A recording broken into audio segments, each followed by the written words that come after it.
Hey guys, thanks for tuning in to CTV. I appreciate all the suggestions and comments I've been receiving about my alter egos video, and I decided to make this into a little series. So today we're going to be discussing artists who would benefit from alter egos. To start off, we're going to be talking about Chloe Bailey. Now, we all know Chloe as the Beyonce's protege who started off in the sister duo Chloe and Halle. The group started off posting covers on YouTube as an R&B duo.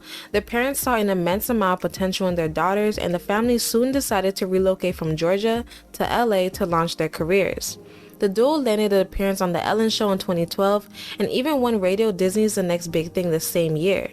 They had small acting jobs in the industry, but soon their covers would soon pay off. They did a rendition of Beyonce's Pretty Hurts that got some buzz, enough for Beyonce to see it herself, taking the initiative to sign them to her label in 2015. And I'd like to take the time to appreciate B for putting these ladies on. She saw actual talent that they possess and helped them get noticed and curate their career. Eventually, after some development, they started releasing music, releasing 2 EPs and 2 albums. The Kids Are Alright was well received and earned the ladies their first 2 Grammy Award nominations for Best Urban Contemporary Album and Best New Artist for the 61st Grammys. A writer for the Refinery 29 stated, Chloe and Halle write lyrics that address love, both universal and romantic, but do the latter from a place of power. It's a reminder to not underestimate or infantilize them simply because they are young. The duo seemed to be fitting right in when it came to their stage presence and performance also. Beyonce being the one to inspire and put them on, I honestly expected nothing less. Their live performances always receive praise for their gorgeously structured vocal arrangements and confident stage presence. When they released their second album, Ungodly Hour, in 2020, it was a success for the two, receiving positive reviews. The ladies decided to take a mature route for their music. The album debuted at number 16 on Billboard and received 3 Grammy nominations. A writer for Clash stated that the album doesn't adhere to good girl gone bad tropes, the age-old changeover from wide-eyed teen sensations to risque provocateurs. The album was different than their previous work but had a level of maturity that wasn't overly dramatic but remained balanced. What stuck out to people was their stage presence during this era. The two delivered in every performance, serving looks, vocals, and overall knew how to capture the crowd's attention. Chloe was getting more notice for her curvaceous figure and bold theatrics compared to Halle. The duo, although still present, took a break as both Chloe and Halle decided to drift and truly find themselves as individuals. With Halle moving on to acting, as she received her role as Ariel in The Little Mermaid, and Chloe pursuing a solo music career. Chloe and Halle had a good girl image. They came into the scene with nobody knowing much about them besides Beyonce taking them under their wing. The two were polite, beautiful, modest, and overall talented. So when they separated to individualize themselves, people were watching, but they didn't know what to truly expect. They even went as far to create separate Instagram accounts to further branch off from one another. One thing people did notice was Chloe was more open than Halle on stage. She was more emboldened with her movements, and she would whine and be more sensual than Halle. And you guys know how people love to compare, so the internet commented on Chloe going solo because she was more bolder and stood out from Halle. So when they separated, Chloe took the hint. She started posting more of herself online and getting more attention. Most notably her busted challenge and what really had people talking. Chloe is beautiful and thick, so that amped her up more. Now we know she was going to go solo, but we didn't know what she was going to deliver. During that period when she was getting a lot of Instagram buzz, a lot of people were starting to notice how she was presenting herself online. And the attention she was getting from it made her start feeling herself. At first, it was okay until it looked like she was going a little overboard with it.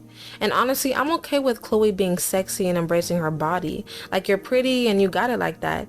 Do what you gotta do, but at times it did come off kinda cringy and not necessarily natural. My favorite song from Chloe today is Still Have Mercy. She produced that song and she did a phenomenal job. It's a certified bop and was well received. She did her first performance for the song and it was well choreographed but also interesting. Y'all, the Illuminati allegations was poppin', okay? And I'm not gonna sit here and act like I don't know why. Some elements of the performance was weird in my eyes. Like the way she was seemingly grunting on the mic and the hellfire to her name in the background, plus her licking the microphone, it just seemed out of character for her and gave off Illuminati initiation. But whatever, anyways, she did receive some criticism, but her redemption performance of the song for the AMAs was a major improvement. But this is where I feel like Chloe did a switcheroo that had her fans questioning her. She posted a tweet as a thank you to her fans and it came off super cringy.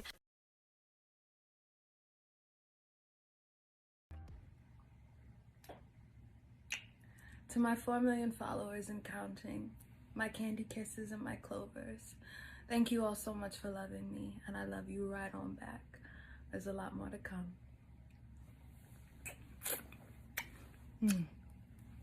She got a lot of commentary regarding this video and deleted it. Personally, I would have to agree with the Twitter critics on that one. The video was not needed and it came off very forceful and unnatural.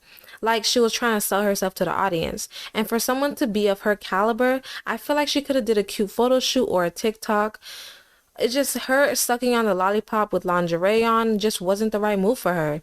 Chloe did go on live explaining how she embraces her music and how it helps her express her sexual side as a person. Be right of me to show an image of me that I'm not, like a made up, clean cut image of me that I'm just not. I'm just inside, I'm such a nerd, and I'm not worldly at all. Like, ask anyone who knows me, they think I'm like 50 years old in the head. But when I perform and when I make music and when I dance, that's when I get to tap into the sexier side of myself. And that's where I find my confidence. I'm not gonna cry this time because y'all know I be crying. So it really means a lot to me when I can finally get to a place where I share who I really am. And I've been like really insecure for a long time. And I'm finally like at that place where I have self-confidence. I'm not gonna cry.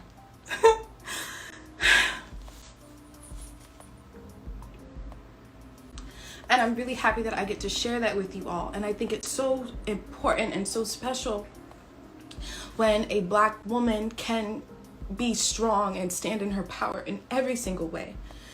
You know, I do it musically, with my songwriting, with my producing. I feel so badass. And I get the same feeling when I dance in my room, when I just own who I am and my body. Chloe, being Beyonce's protege, should take some notes from her book. When Beyonce released her self-titled album Beyonce, she was embracing her more sexual side. Paritition, Beyonce, Rocket, she was trying to embody a different version of herself. So she created her ego Beyonce to take over.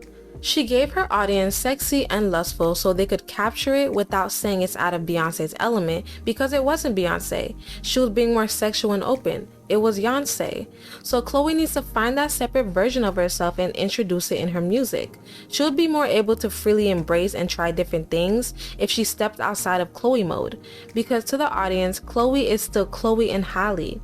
I will be making a separate video on this, but Chloe and Halle separated too soon before they could really solidify a fan base as a duo. So as Chloe branched out and started being more free with her body on stage, it didn't feel or look natural to the audience because we still see her as a girl who was in a group with her sister. In 2007, Rihanna was already a breakout star with 2 albums and multiple hits under her belt. She felt the desire to transform her image from a pop star from the islands to the Rihanna. I feel really liberated after I recorded it and I listened to it. It makes me feel so good. Like, I wanted to do everything my way, you know, and it's kind of like a bad girl attitude. I got a little rebellious, I got a little attitude, and the sound of the album is really, really edgy, and I felt like the title matched my personality now, the way I approached the album and the sound of the album.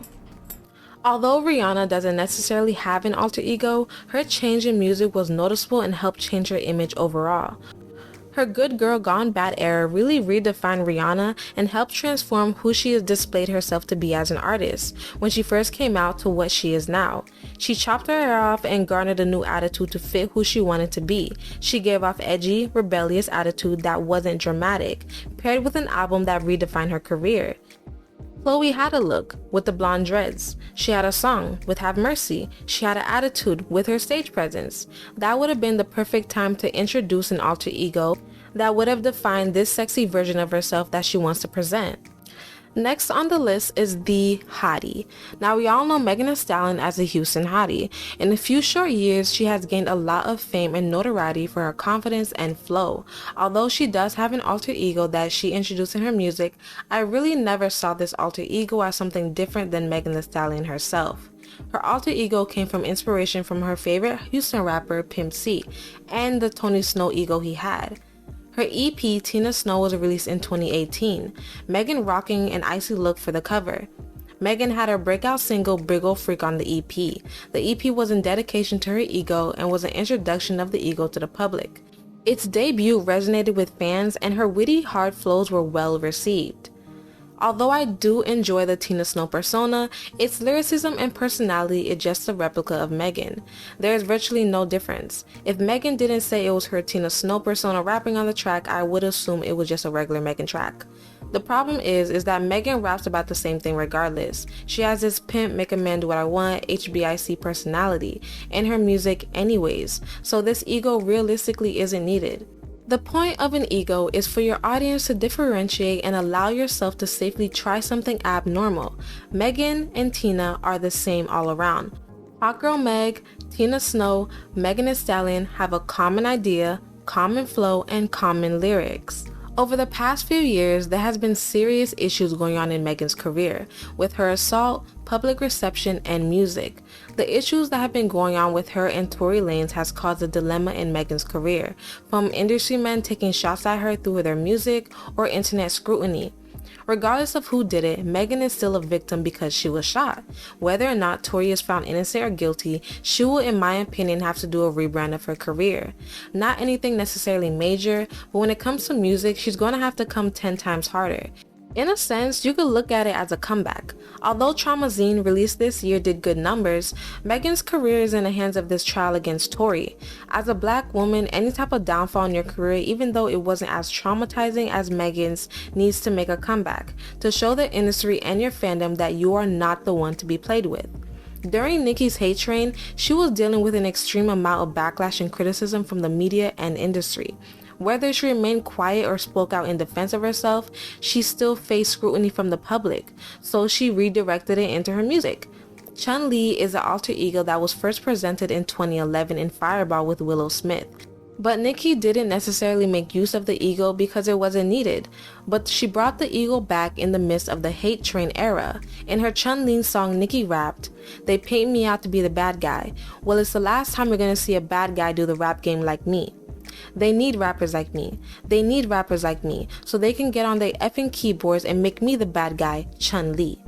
The entirety of this trial, Megan has been painted out as a liar, promiscuous, and a backstabbing friend. Her reputation has been toyed with. During Nicki's hate train, she was painted as a bitter, jealous, selfish, and angry woman. So she did a rebrand with her Queen album and resurrected Chun-Li as a fighter against all the public drama and issues she's been dealing with. Megan needs to come back with something different than what she's been giving us for the past few years. Throw the middle finger up in her music to all the naysayers and haters that's been coming for her online and in their music, i.e. Drake, 50 Cent, Joe Budden bald-headed ass, DJ Academics. One thing is, numbers don't lie, so her developing a new ego for her brand could definitely benefit her and her career in this new chapter for Megan. Last but not least, Cardi B. Cardi B is a Bronx, New York native that garnered fame from her charismatic personality and being brought into the spotlight from reality TV. Cardi started off as a social media starlet, gaining a large internet following from posting videos of herself. She was able to branch out and really network herself to be in rooms with other influencers and stars. Her first stunt on reality TV was from Black Ink Crew New York. She was featured as an uncredited dancer in a strip club scene from meeting Puma during a business photo shoot. Puma being a permanent cast member on Black Ink Crew. But what really excelled her career was becoming a full cast member on Love and Hip Hop New York. But I'm just a regular schmegular girl from the Bronx. I be dancing all around America, hosting all around America. And my goal is to make that money and turn everything up. Ain't no party like a Cardi B party. Like, you know I got that party popping. She immediately became a fan favorite. Her goofiness and authenticity blew Cardi's fame through the roofs. Although she did have some drama, it created memorable memes that further increased her favorability. One of the most notable storylines from Cardi B while on Love and Hip Hop was her journey into music. She had an entanglement with DJ Self. Self was supposed to help Cardi launch her career on the show, and he would constantly undervalue her musical potential, seemingly believing that she wouldn't make it as far into her career. To the point, they had a hostile discussion that led to Cardi declaring she would one day prove Self wrong. That is irrelevant. Yo, I'm so hot. Then my underarms is sweating. Like, I'm about to start smelling crazy. You know why I'm so heated? Because I'm such a loyal person. I know, I'm a very loyal person. When I f with people, I f with them heavy. And I expect the same. I feel mad betrayed. understand the definition of loyalty, the definition of friendship. Let me tell you something. I don't need self. I don't need nobody to be successful. I went from stripping to being here by myself. Go yourself, homie. You're gonna be real tight when I'm on that other level. You will see. Why would I be tight? Who's more beneficial? And that she definitely did. In 2017, Cardi released her breakout hit Bodak Yellow, which was actually a remix to Kodak Black's No Flocking, released 2014. The song taking the airwaves and giving Cardi the push she needed to really break into the industry. The song topped the US Billboard charts for 3 weeks and was even nominated for a Grammy for Best New Rap Song, her being the only female to have a high amount of success after Nicki Minaj. We can discuss Iggy Azalea, who was another rap girl who topped the charts during the 2010s era. Regardless if you like her or not today, she was a big rapper at one point, topping top 10 of the official singles chart on 5 separate occasions. I could say though I never really saw longevity in her career. Her career was really just a new girl on the block outside of Nicki, but her success during 2014-2015 peak is one for the books. Her career had a severe decline when a problematic lyric she made in 2011 resurfaced. She remixed Kendrick Lamar's song Without the Detox. The song was called Drugs, and the lyrics stated, "When the relay starts, I'm a runaway slave master. Essence on the past, gotta spit it like a pastor." Iggy, being a white Australian rapper pursuing and succeeding in a black-dominated field, was a recipe for hate to ensue, and the lyric was just the straw on the camel's back. Nicki even threw subtle shade at her in the 2014 BET Awards. Shots though. My point is, what I want the world to know about Nicki Minaj is when you hear Nicki Minaj spit, Nicki Minaj wrote it.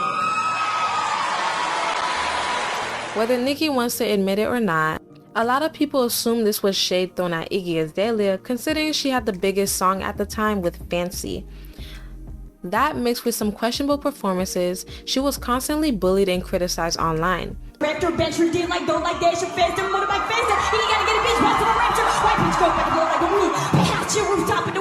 Basically driven out of the industry, and she hasn't reached the same amount of success since she faded into obscurity.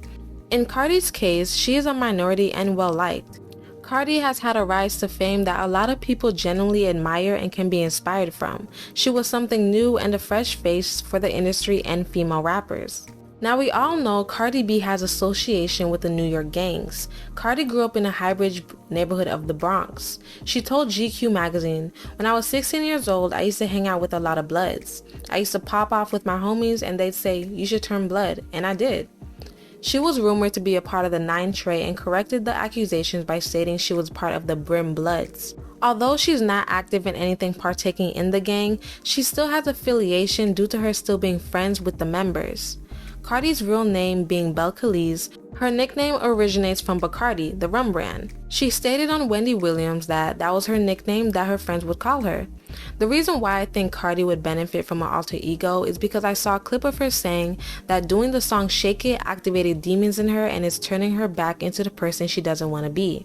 I've been having these weird feelings lately, and that's kind of why I didn't want to do this song Shake It or like any drill songs, because it's like these songs are activating like these demons that I killed. You know what I'm saying? Like, I don't want to be that girl anymore. Like I just want to be a mother. You know what I'm saying? Like, I don't want to be that old Cardi anymore. I left that lifestyle a long time ago, bro. Like, I don't want to be that anymore. Like, and she's coming back. She's coming back, bro. Like, I feel like getting a cane. If you know about the canes, then you know. I don't want to be that anymore. I want to be a mother. This song is activating demons that I locked away a long time ago. And it's coming back again. And I don't want to be that. I want to be a good person. I don't want to. A lot of you guys have been in my comments about my last alter egos video saying these aren't egos, they're demons, or this is a personality disorder. Whatever the case, alter egos range differently from person to person. Hollywood is weird. Are some demonic? Probably, yes. Are some borderline personality issues? Maybe, to be honest, I don't know. But the concept is still the same whether sane or insane. You are creating another form of yourself to convey your artistry. I believe Cardi did not want to do the song. Her label probably forced her if she's truly having these feelings. I think Cardi has had a lot of growth from her past experiences, and like she said, she is a mother now. And motherhood truly changes the person you are because you are not just living for yourself anymore, you're living for your children. So she wants to leave that part of herself behind, but she can't. Cardi signed a contract and she has contractual obligations. If her label wants her or needs her to do something, she does not have a choice once she signed that dotted line. Shake It is a drill song, and there's nothing positive about drill music. In Cardi's case, because she is a blood, it'll be the best for her if she continues doing this type of music to transfer into an alter ego and try to disassociate herself. And this is a suggestion, y'all. Please just relax, okay? Don't come in the comments saying a lot of stuff, okay? Just chill. But yeah, she's a blood, so switch the C to a B and make it work. She's already screamed out Barty in a few of her songs, and her fan base is already called Barty Gang. So whenever she needs to tap into those more up-bass hard songs, switch to Barty so it could be easier on her. Well, okay guys, that concludes today's video. Show appreciation by liking and subscribing. Thanks for tuning in. Toodles!